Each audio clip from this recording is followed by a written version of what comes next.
Le motif de cette présence, c'était simplement dénoncer aujourd'hui des années de politique de fermeture de la part de l'État et de sa représentation préfectorale en Corse et demander le départ du préfet Le Large et l'ouverture de véritables discussions sur les revendications du peuple corse. Ce n'est pas tant la personnalité de M. Le Large qui aurait quelque chose de plus ou de moins, même si on voit bien qu'il est dans une logique un petit peu de fermeture à tous les niveaux, on le voit dans le cadre des discussions sur le plan de relance.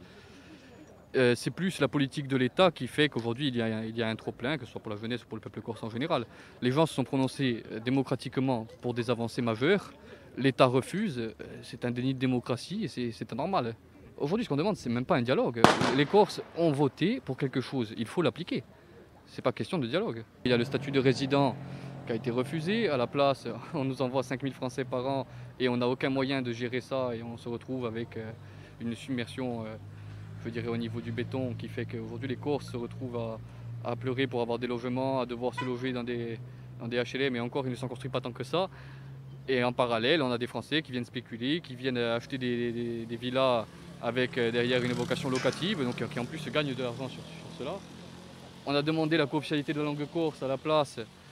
On a eu la fermeture des classes bilingues à Ajaccio il y a quelques temps. On a la réforme du CAPES aujourd'hui qui commence à faire du bruit.